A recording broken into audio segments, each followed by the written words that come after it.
Okay तो दोस्तों इस वीडियो में हम देखेंगे कि आप कुछ इस तरह का ट्रेंडिंग इफेक्ट आप अलाइट मोशन एप्लीकेशन से कैसे बना सकते हो। जैसा कि आपने इस तरह का इफेक्ट आपने बहुत से स्टेटस वीडियो में देखा होगा, तो इस तरह का जो इफेक्ट है वो आप कैसे बना सकते हो वो भी बहुत ही आसानी से। तो उसके लिए आपको जानने के लिए आपको वीडियो को पूरा देखना होगा। लेकिन वीडियो में आगे जाने से पहले अगर आप इस चैनल पर नए हो तो चैनल को कर दीजिए सब्सक्राइब और बाजू में जो घंटी है उसको भी कर दीजिए प्रेस। तो हेलो दोस्तों, मेरा नाम है कन्हैया और आप देख रहे हो ट्रिक अनबॉक्सर यूट्यूब चैनल। तो चलिए वीडियो को शुरू करते हैं। इसके लिए सबसे पहले आपको अलाइट मोशन ओपन कर लीजिए। उसके बाद आप जिस भी फोटो के ऊपर इफेक्ट ऐड करना चाहते हो उस फोटो को आप इसमें ऐड कर लीजिए। तो यहाँ पर मैंने ऑलरेडी जो है 2 फोटो ऐड कर रखी है। तो आपको जिस भी फोटो के ऊपर इफेक्ट ऐड करना चाहते हो उसको आप यहाँ पर ऐड कर लीजिए। तो सबसे पहले तो आपको यहाँ पर एक फ़ोटो सिलेक्ट कर लेना है, यानी कि जो सबसे पहली जो लेयर है इसको आप सिलेक्ट कर लीजिए। उसके बाद अभी आपको यहाँ पर जो इफेक्ट का ऑप्शन है ये वाला, तो इस पर आपको क्लिक कर लेना है। तो उसके बाद आपको यहाँ पर ऐड इफेक्ट का ऑप्शन मिल जाएगा, तो आप इस पर क्लिक कर लेना। इस पर आप जैसे क्लिक करोगे तो यहाँ पर आपको सर्च ऑप्शन मिल जाएगा। तो इस पर क्लिक करके यहाँ पर आपको टाइल्स ऑप्शन टाइल्स जो इफेक्ट है इसको आपको सिलेक्ट कर लेना है। तो इस इफेक्ट को आप जैसे सिलेक्ट करोगे तो यहाँ पर आपको स्टैंडर्ड सेटिंग को सिलेक्ट कर लीजिए। इसके बाद अभी आपको यहाँ पर ये जो सबसे लास्ट में ये जो ऑप्शन है मिरर का, यहाँ पर मैं आपको एक बार दिखा देता हूँ। तो यहाँ पर ये जो ऑप्शन है इसको आपको ऑन कर लेना है। तो इसको ऑन करने के बाद अभी आपको यहाँ पर बैक कर लीजिए। बैक करने के बाद फिर से आपको यहाँ पर इफेक्ट ऑप्शन पर क्लिक कर लीजिए। उसके बाद आपको ऐड इफेक्ट पर क्लिक करना है और उसके बाद फिर से आपको यहाँ पर सर्च ऑप्शन पर क्लिक करके यहाँ पर आपको और एक इफेक्ट सर्च करना है जिसका नाम है ऑस्किलेट।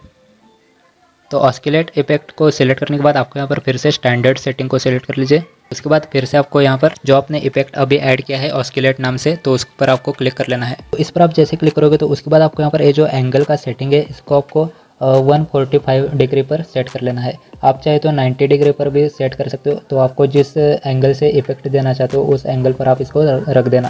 तो यहाँ पर मैं इसको 145 पर सेट करूँगा। तो यहाँ पर मैंने 145 डिग्री पर सेट कर दिया है। उसके बाद अभी आपको यहाँ पर जो दूसरा ऑप्शन मिलता है फ्रीक्वेंसी का, तो आपको जो है इस पर क्लिक कर लेना है। तो इस पर आप जैसे क्लिक करोगे तो यहाँ पर आपको इसको तो ये जो फ्रीक्वेंसी का ऑप्शन है इसको आपको सेट करना है 6.10 के ऊपर। इसके बाद अभी आपको यहाँ पर जो ऑप्शन मिलता है मैग्नीट्यूड का, तो यहाँ पर आपको इसको सिलेक्ट कर लेना है। तो इस पर आप जैसे क्लिक करोगे तो अभी आपको यहाँ पर की फ्रेम ऐड करना है। तो सबसे पहले आपको यहाँ पर प्लस ऑप्शन पर क्लिक कर लेना, लेकिन उसके पहले आपको वीडियो के स्टार्टिंग पॉइंट पर आना है और उसके बाद आपको यहाँ पर की फ्रेम ऐड कर लेना है। तो स्टार्टिंग पॉइंट पर आने के बाद आपको यहाँ पर एक की फ्रेम ऐड कर लीजिए। उसके बाद सबसे लास्ट में आपको जाना है, यानी कि एंडिंग पॉइंट पर आना है और एक की फ्रेम आप यहाँ पर ऐड कर लीजिए। तो 2 की फ्रेम ऐड करने के बाद अभी आपको यहाँ पर सबसे लास्ट वाला जो की फ्रेम हमने ऐड किया है इसका जो आपको सेटिंग है इसको आपको 0 पर सेट कर लेना है। 0 पर करने के बाद अभी आपको स्टार्टिंग वाला जो पॉइंट है, स्टार्टिंग में जो हमने की फ्रेम ऐड किया है उसके ऊपर जाना है और यहाँ पर आपको इसको सेट करना है 185 पर। यहाँ पर आपको समझ आ गया होगा, स्टार्टिंग पॉइंट जो है वो 185 पर रखना है और जो एंडिंग पॉइंट है वो आपको 0 पर रखना है। इसके बाद अभी आपको यहाँ पर ये जो ऑप्शन है ग्राफ का, तो इस पर आप क्लिक कर लीजिए और यहाँ पर आपको थोड़ा सा स्लाइड करके सेंटर में आ जाइए और उसके बाद आपको यहाँ पर ये जो ग्राफ है कुछ इस तरह से सेट करना होगा। तो ये जो ग्राफ सेटिंग है वो आप यहाँ पर देख लेना, इस तरह से आपको यहाँ पर सेट कर लेना है। उसके बाद अभी आपको यहाँ पर बैक कर लीजिए। बैक करने के बाद अभी आपको यहाँ पर और एक इफेक्ट ऐड करना है। उसके लिए आपको यहाँ पर ऐड इफेक्ट पर क्लिक कर लेना। इसके बाद अभी आपको यहाँ पर सर्च पर क्लिक कर लेना है और यहाँ पर आपको सर्च करना है वेव वार्प या फिर जो भी आप इसको बोल सकते हो। सिर्फ आप यहाँ पर वेव लिख के सर्च करोगे तो ये जो इफेक्ट है वो आपके सामने आ जाएगा। तो आप इस पर क्लिक कर लेना। इसके बाद अभी आपको यहाँ पर ये जो स्टैंडर्ड सेटिंग है इस पर आपको क्लिक कर लेना है। तो इसको आप जैसे ऐड करोगे तो उसके बाद आपको यहाँ पर फिर से ये जो इफेक्ट है इस पर आप क्लिक कर लेना। उसके बाद अभी आपको इसकी सेटिंग ओपन हो जाएगी। तो आपको इसमें क्या सेटिंग करना है वो आप ध्यान से देख लेना। तो उसके लिए आपको यहाँ पर सबसे स्टार्टिंग पॉइंट पर आना है और यहाँ पर अभी आपको एक की फ्रेम ऐड कर लेना है। तो की फ्रेम ऐड करने के लिए आपको पता होगा, यहाँ पर क्लिक कर लेना। तो यहाँ पर एक पॉइंट ऐड हो जाएगा और सबसे लास्ट में एक पॉइंट ऐड कर लेना है। तो 2 की फ्रेम ऐड करने के बाद अभी आपको सबसे लास्ट वाला जो की फ्रेम है इसको आपको 0 पर ही रखना है और सबसे स्टार्टिंग पॉइंट पर आना है और स्टार्टिंग पॉइंट पर आने के बाद आपको यहाँ पर 1.00 पर सेट कर लेना है। यहाँ पर आपको इसको स्टार्टिंग पॉइंट का जो की पॉइंट है इसको आपको 1.00 पर रख दीजिए और इसका जो एंडिंग पॉइंट है वो 0 पर होना चाहिए। इसके बाद अभी आपको यहाँ पर जो है फिर से थोड़ा पीछे स्लाइड कर लीजिए और यहाँ पर आपको ग्राफ सेटिंग पर क्लिक करना है और यहाँ पर आपको इसका जो ग्राफ है वो कुछ इस तरह से आप रख दीजिए। इसके बाद अभी आपको यहाँ पर बैक कर लीजिए। बैक करने के बाद अभी आपको यहाँ पर एंगल सेटिंग ऑप्शन मिल जाएगा, तो आप इस पर क्लिक कर लीजिए। तो इस पर क्लिक करने के बाद अभी आपको यहाँ पर इसका जो सेटिंग है इसको आपको -38 पर रखना होगा। तो यहाँ पर आप देख लेना, यहाँ पर आपको -38 एंगल सेटिंग रख देना है। इसके बाद आपको यहाँ पर स्पेसिंग का ऑप्शन मिल जाएगा, तो आप इस पर क्लिक कर लीजिए। तो इस पर जैसे क्लिक करोगे तो यहाँ पर आपको 9.5 पर इसको रख देना है। तो यहाँ पर आपको इसका जो सेटिंग करना है 9.5 पर इसको रख दीजिए। इसके बाद अभी आपको यहाँ पर मैग्नीट्यूड पर क्लिक करना है और इस पर क्लिक करने के बाद अभी आपको यहाँ पर फिर से की फ्रेम ऐड करना है। तो उसके लिए आपको सबसे स्टार्टिंग पॉइंट पर आ जाइए और यहाँ पर एक पॉइंट ऐड कर लीजिए और सबसे एंड पॉइंट पर भी एक की फ्रेम ऐड कर लीजिए। तो सबसे एंड पॉइंट जो है इसको आपको 0 पर रख देना है। तो यहाँ पर 4.0 है, तो इसको आप कम करके सबसे 0 पर कर दीजिए, यानी कि एंडिंग पॉइंट जो है वो आपको 0 पर रख दीजिए। इसके बाद अभी आपको स्टार्टिंग पॉइंट पर आना है। स्टार्टिंग पॉइंट पर जैसे आ जाते हो उसके बाद आपको यहाँ पर 4.5 पर इसको सेट कर लीजिए। तो यहाँ पर आप देख लेना, यहाँ पर आपको स्टार्टिंग पॉइंट जो सेट करना है वो 4.5 पर इसको रख दीजिए और एंडिंग पॉइंट जो है वो आपको हमेशा इसका जो है 0 पर रख दीजिए। इसके बाद अभी आपको यहाँ पर ग्राफ सेटिंग पर फिर से क्लिक कर लीजिए और इसके बाद फिर से थोड़ा सा पीछे की तरफ स्लाइड कर लीजिए और इसका जो ग्राफ सेटिंग है वो आपको कुछ इस तरह से सेट कर लेना है।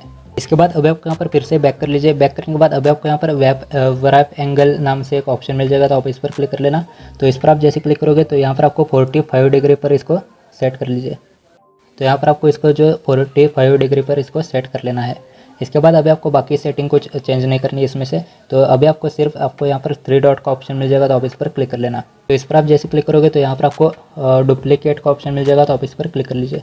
तो इस पर आप जैसे क्लिक करोगे तो इसका जो इफेक्ट है इसका डुप्लीकेट क्रिएट हो जाएगा। तो अभी आपको सबसे लास्ट में जो इफेक्ट है इस पर आपको क्लिक कर लेना है और यहाँ पर आपको एंगल सिलेक्ट करना होगा। तो इसको आप जैसे सिलेक्ट करोगे तो अभी आपने पिछली बार हमने -38 रखा था, तो अभी आपको इसको +38 कर देना है, यानी कि अभी आपको इसको इंक्रीज़ करना है और +38 पर इसको सेट कर लीजिए। इसके बाद अभी आपको यहाँ पर बैक कर लेना है। बैक करने के बाद अभी आपको यहाँ पर और एक इफेक्ट ऐड करना होगा, तो उसके लिए आपको यहाँ पर ऐड इफेक्ट पर क्लिक कर लीजिए और यहाँ पर आपको सर्च पर क्लिक करके एक्सपोजर सर्च कर लीजिए। एक्सपोजर सर्च करने के बाद आप इसको सिलेक्ट करके स्टैंडर्ड सेटिंग को क्लिक कर लीजिए। उसके बाद एक्सपोजर को आप यहाँ पर सिलेक्ट कर लेना। तो इस पर आप जैसे क्लिक करोगे तो उसके बाद अभी आपको इसमें भी की फ्रेम ऐड करना होगा। तो उसके लिए सबसे स्टार्टिंग पॉइंट पर आ जाइए और यहाँ पर आप एक पॉइंट ऐड कर लेना। उसके बाद सबसे एंडिंग पॉइंट पर एक पॉइंट ऐड कर लीजिए। तो यहाँ पर भी आपको एंडिंग पॉइंट पर इसको 0 पर रखना होगा और उसके बाद स्टार्टिंग पॉइंट जो है वो यहाँ पर आपको 0.65 पर या फिर 50 पर रख देना। तो यहाँ पर मैं इतना रख देता हूँ और इसका जो एंडिंग पॉइंट है वो आपको 0 पर रख देना है। इसके बाद अभी आपको यहाँ पर थोड़ा सा पीछे की तरफ स्लाइड कर लीजिए और यहाँ पर आपको इसका जो ग्राफ सेटिंग है इस पर आपको क्लिक कर लेना है। तो इस पर आप जैसे क्लिक करोगे तो इसका जो ग्राफ है वो आपको कुछ इस तरह से सेट कर लीजिए। इसके बाद अभी आपको यहाँ पर बैक कर लीजिए। बैक करने के बाद अभी आपको यहाँ पर फिर से ऐड इफेक्ट पर क्लिक कर लीजिए और यहाँ पर आपको सर्च पर क्लिक करके यहाँ पर आपको सर्च करना है मोशन ब्लर। तो यहाँ पर आप सर्च कर लीजिए मोशन ब्लर और इसको सिलेक्ट कर लीजिए और यहाँ पर आपको स्टैंडर्ड सेटिंग को क्लिक कर लीजिए और यहाँ पर आपको फिर से मोशन ब्लर को सिलेक्ट कर लीजिए। तो जैसे आप इस पर क्लिक कर लेते हो उसके बाद अभी आपको यहाँ पर ये जो 1.00 है इसको आपको इंक्रीज़ करके यहाँ पर आपको 3.0 पर कर लेना है। तो यहाँ पर आप देख लेना, यहाँ पर आपको इसको 3.00 पर सेट कर लीजिए। उसके बाद अभी आपको यहाँ सिंपल से बैक कर लीजिए। बैक करने के बाद अभी आपको यहाँ पर ये जो सारे इफेक्ट है इसको आपको कॉपी कर लेना है। तो कॉपी करने के लिए आपको यहाँ पर ये जो 3 डॉट है इस पर आप क्लिक कर लेना और यहाँ पर आपको कॉपी इफेक्ट का ऑप्शन मिल जाएगा, तो आप इस पर क्लिक कर लीजिए। तो इसको आप जैसे क्लिक करोगे तो ये जो सारे इफेक्ट है वो कॉपी हो जाएंगे। तो अभी आपको यहाँ से बैक कर लीजिए। बैक करने के बाद अभी आपने जो भी फोटो आप इसमें ऐड करोगे वो आप उसके ऊपर आप इस इफेक्ट को पेस्ट कर लीजिए। तो जैसे कि यहाँ पर मैं आपको एक बार दिखा देता हूँ, तो यहाँ पर ये जो फोटो के ऊपर हमने इफेक्ट ऐड किया था वो इसके ऊपर अप्लाई हो गया, लेकिन दूसरा जो फोटो है इसके ऊपर कोई भी इफेक्ट अभी ऐड नहीं है। तो अभी आपको क्या करना है, सिंपल से आपको दूसरा जो फोटो है, जो भी आप फोटो इसमें ऐड करोगे उसको आप क्लिक कर लीजिए। तो इस पर आप जैसे क्लिक करोगे तो उसके बाद आपको यहाँ पर इफेक्ट का ऑप्शन सिलेक्ट करना है। तो इसको आप जैसे सिलेक्ट करोगे तो उसके बाद फिर से आपको यहाँ पर 3 डॉट पर क्लिक कर लेना और यहाँ पर आपको पेस्ट इफेक्ट का ऑप्शन मिल जाएगा। तो आप इस पर क्लिक करोगे तो आपके सारे इफेक्ट आपके उस फोटो के ऊपर अप्लाई हो जाएंगे। जो भी आप इसमें फ़ोटो ऐड करोगे सेम इसी तरह से आप कॉपी पेस्ट कर सकते हो। तो अभी आपको यहाँ पर मैं फिर से प्ले करके दिखा देता हूँ। तो यहाँ पर आप देख सकते हो बहुत ही कमाल का यहाँ पर इफेक्ट देखने को मिल जाएगा। तो इसी तरह से आप जितने भी फ़ोटो ऐड करोगे उसके ऊपर पेस्ट करते जाना इफेक्ट को, तो आपका जो काम है वो जल्दी हो जाएगा। तो अभी आपको जो है सिंपल से इसको सेव कर लेना है। तो सेव करने के लिए आपको पता होगा, सिंपल से आपको यहाँ पर क्लिक कर लेना और यहाँ पर आपको क्लिक करते ही एक्सपोर्ट ऑप्शन पर क्लिक कर लेना है। तो आपका जो वीडियो है वो गैलरी में सेव हो जाएगा। तो बस इस वीडियो में इतना है। अगर आपको वीडियो पसंद आए तो वीडियो को लाइक कर देना और कमेंट करके बताना वीडियो कैसा लगा। तो मिलते हैं अगले वीडियो में, तब तक के लिए गुड बाय।